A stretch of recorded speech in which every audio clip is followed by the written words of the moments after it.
On March 9th and 10th in the HEB Performance Hall, Sebastian, you're going to be conducting with Ken Freudigman, our cellist, a block piece later on. But first, you're going to start off with Bernstein to conduct this wonderful three-dance episode of On the Town. Yeah, it's fantastic. I just actually did it in Gran Canaria. And where is that? Las Palmas de Gran Canaria is our sister city, What country are we in now? Well, Spain. Well, this is how San Antonio was founded, Okay. These Canary Islanders. And that was the first performance of On the Town and On the Waterfront ever on the island. So, and that was quite a revelation for them. Fantastic, actually. They did a fantastic job on the jazz parts as well, and great clarinet section. And we had a blast with it. It's an amazing piece, and again, I mean, I think it's taking on the success of West Side Story, taking it on a different level, and I mean, it didn't quite hit the success of West Side Story but these it predated West Side Story nearly 15, 16 years. Yeah. So, but the interesting aspect of this program is I would call it the American identity in music. So what is it? Where does it come from? What is the real identity? And of course, the biggest piece on the program, our final piece, is the New World Symphony, where Dvořák really tried to absorb what was around him and find and help finding the Americans their national identity in music, which is hard because it's everybody in music business was an immigrant from somewhere and brought his own tradition. So did he, but he really tried to listen.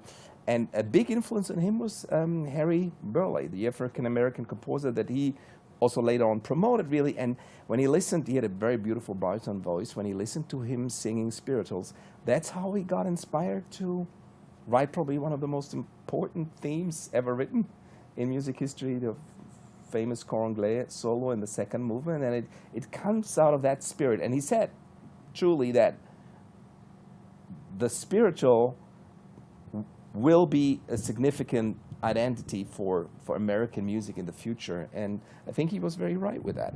The other one is, of course, jazz. But and coming out of that tradition, of course. And you can't help but think that with Bernstein's genius, that's now 1944, and out came West Side Story later on. Yeah. Both great orchestral works, yes, as well as just Broadway works.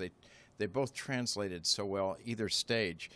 But you were mentioning American identity, American sound. You can't not mention Aaron Copland in the middle of that. You can't not mention Aaron Copland. Because of Bernstein, too, who really promoted Copland's performance. Exactly. And here we are in the middle of the idea of this program as well.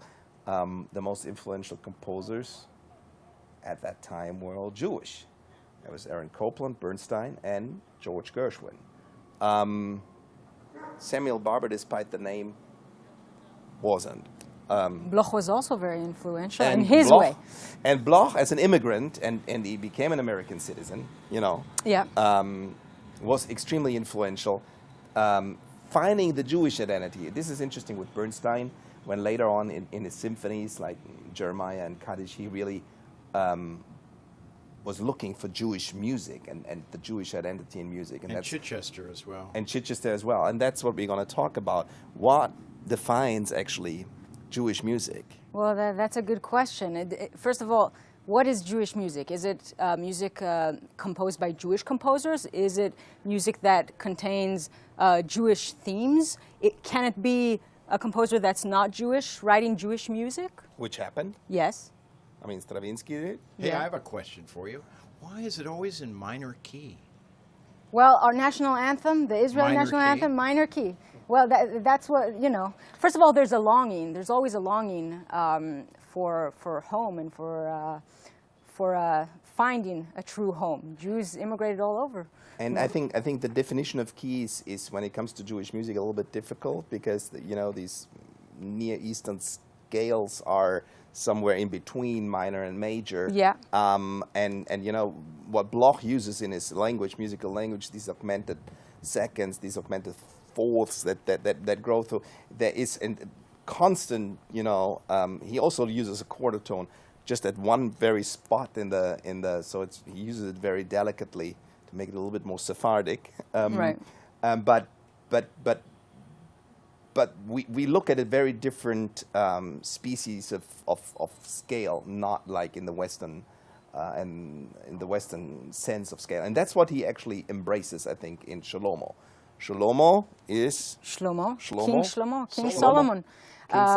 Yeah, I think it's interesting about Bloch because he wrote or said about himself that he didn't see himself as an architect of trying to find the Jewish folk music like the Russian nationalistic movement in the beginning of the 20th century. He really was just internally very inspired by the Bible and the text of the Bible that he read, both the Kohelet, which is the text in Shlomo, and also Tehillim.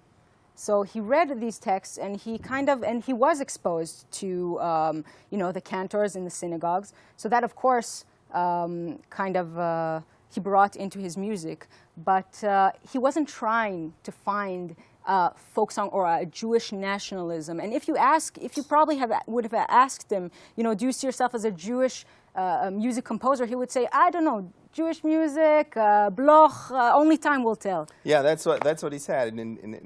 But he wrote this Jewish cycle. He called it the Jewish cycle between 1911 and Psalms, and this is Ecclesiastes. Exactly. So it's very much based on it. And when I hear Shlomo, I really hear the cello really for me represents the cantor in the synagogue. Well, in this case, it is King Solomon, of course, but.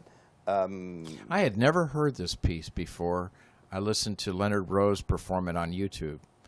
And boy, what a performance. And for it to not be in the major repertoire of orchestras around the world is a shame.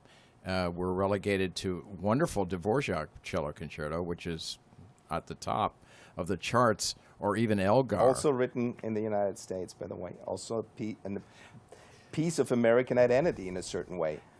Dvořák, you mean? The Dvořák cello concerto. Yes, that was in New York, but incredibly, his Ninth Symphony was completed, in Spillway, Iowa. Yeah, well, he loved it up there. He Isn't really that amazing? He loved the countryside because it reminded him of the Bohemian countryside. Yeah.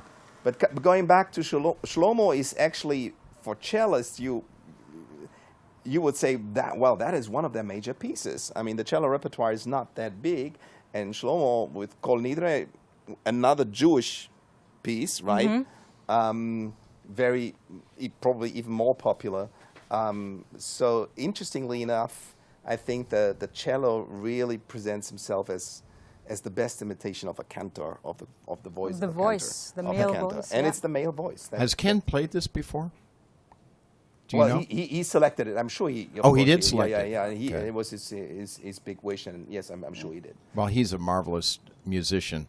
Well, we're going to finish off with Dvořák's Ninth, the new symphony from the New World. It's so beautiful. It's beautiful in the sense that it actually embraces. You see the homesickness in it, especially in the third movement. Coming home in the Largo, No, I think in the dances, in the Bohemian dances, in the third movement, you feel this is a reference to home. The second movement is this longing of the plains and if you look at Iowa, it's very flat, so you look very far, long line. And the finding of the American identity, he played an amazing role, and I think all these three composers here define American music or redefine American music in a fantastic way. Yeah. Well, Maestro, we're delighted March 9 and 10 at the HEB Performance Hall to have this wonderful program, eclectic to say the least, of both Bernstein, Bloch, and Dvořák. Thank you, Maestro. Thank you. And Noam, thank you. Thank you. Thank you.